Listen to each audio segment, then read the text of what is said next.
For decades, the CIA has operated behind a veil of secrecy, with its agents carrying out covert operations in the shadows. But what lies beneath this facade? In 2013, a shocking report was released by the CIA's Inspector General, detailing the agency's reliance on contractors to carry out sensitive activities. The 47-page document revealed that between September 11 and 2005, the CIA had employed an astonishing 27,314 contractors to conduct covert operations. These individuals were not mere janitors or office workers, they were highly trained operatives who carried out tasks ranging from interrogations at black sites to piloting drones over hostile territories. But here's the stunning part: it appears that these contractors often operated outside of CIA oversight. The report found that in 2004, a single contractor was responsible for conducting interrogations at a secret facility in Romania. This individual, codenamed John, worked with CIA agents but reported directly to his own superiors within the agency's contractor network. One name keeps popping up in these documents: David Muffy Falk. A former Army Ranger and mercenary, Falk worked as a contractor for the CIA's Special Activities Division, SAD. Between 2004 and 2012, he was involved in at least 9 separate operations, including interrogations and drone strikes. Falk's exploits are a small part of a much larger picture. The contractors employed by the CIA during this period were not just individual mercenaries, they represented an entire industry of private security firms working hand in hand with government agencies. The CIA's Inspector General report shed light on a significant aspect of the agency's operations in the early 2000s. Between September 11, 2001, and 2005, the CIA employed an astonishing number of contractors to carry out sensitive activities. According to the report, this workforce comprised over 27,000 individuals, who were responsible for various tasks, including interrogation, surveillance, and intelligence gathering. One notable aspect of this arrangement was the use of private security companies, PSCs, like Blackwater, which had a contract with the CIA worth millions of dollars. This partnership allowed the agency to outsource certain operations, often to private entities with their own networks and resources. However, as we'll explore in more depth later, this reliance on contractors led to significant issues regarding accountability and oversight. The report also highlighted the extent to which these contractors were involved in high-risk activities. For instance, a significant portion of them worked in what are known as black sites, secret facilities used for interrogations and detention operations. The exact locations of these sites remain classified, but it's estimated that they existed in over 10 countries worldwide. One notable contractor mentioned in the report is José Rodolfo Sanchez, also known as Carlos. He was a former Argentine Navy officer who worked with the CIA on various projects, including one in which he posed as an Egyptian businessman. This cover story allowed him to gather intelligence and carry out operations under the radar. Other contractors were involved in drone strikes, surveillance, and interrogations, often working alongside government agents. The 27,000 contractor figure represents a significant portion of the CIA's workforce during this period. It's estimated that for every one government agent, there were approximately 3 contractors working on related activities.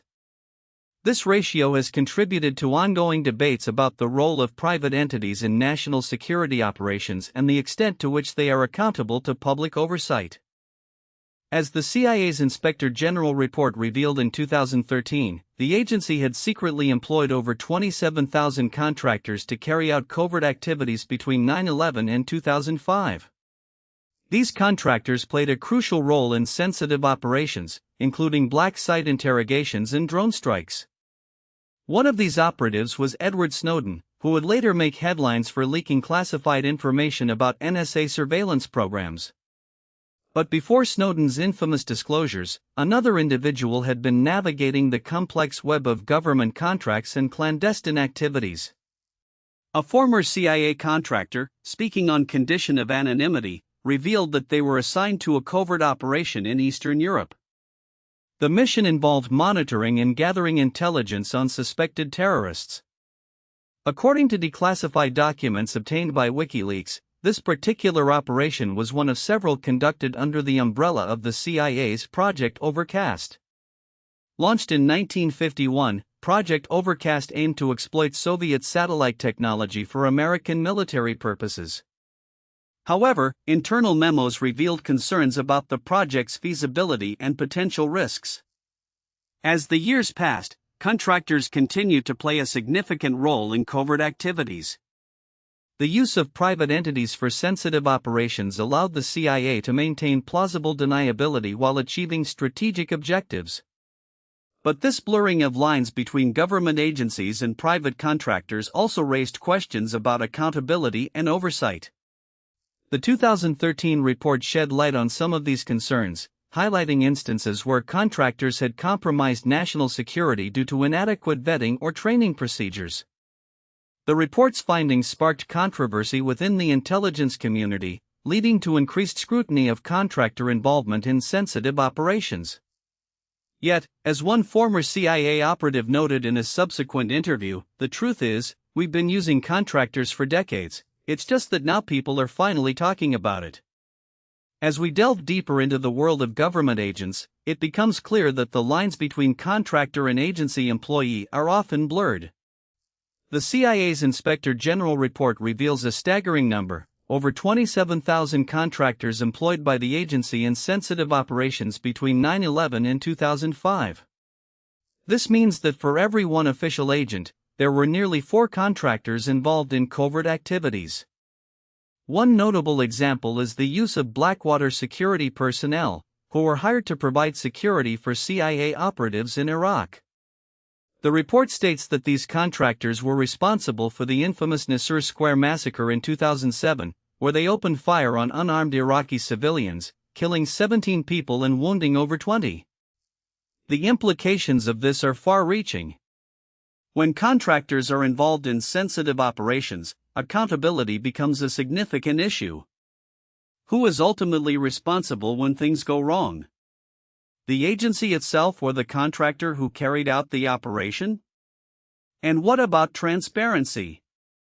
When contractors are used to carry out covert activities, it can be difficult for the public to understand what's really going on. The use of contractors also raises questions about their role in shaping U.S. foreign policy. With over 27,000 contractors involved in sensitive operations, it's clear that they're not just mere employees, they're often key players in high-stakes decision-making processes. And yet, the public has limited insight into these decisions and the contractors who make them. The CIA's Inspector General report provides a rare glimpse into this complex world, but much remains shrouded in secrecy. The agency's reliance on contractors is just one aspect of its opaque operations, which have significant real-world implications for national security, international relations, and human rights. As we continue to explore the mysterious life of government agents, it becomes increasingly clear that there are more questions than answers, and the truth remains elusive. As the CIA's Inspector General report revealed in 2013, the agency had been secretly employing a staggering number of contractors to carry out covert operations. These operatives were not just janitors or maintenance workers, they were embedded deeply within the agency, working alongside actual CIA personnel to gather intelligence and conduct interrogations. One such contractor was Edward Snowden, a name that would become synonymous with government secrecy and deception. But in 2013, he was still an NSA analyst, working for a private company called Booz Allen Hamilton under a contract with the Department of Defense. Meanwhile, the CIA had its own contractors, like Blackwater founder Eric Prince, who was rumored to have been involved in some of the agency's most sensitive operations. The CIA's use of contractors raised serious questions about accountability and oversight. Were these operatives following CIA protocols or their own agendas? And what exactly were they doing with the classified information they had access to? The Inspector General report hinted at a culture of corruption, where contractors were often given free rein to operate outside the bounds of established procedures. As it turned out, this was only the tip of the iceberg. The same year, another whistleblower, John Kiriakou, would come forward with explosive allegations about the CIA's use of torture and extraordinary rendition.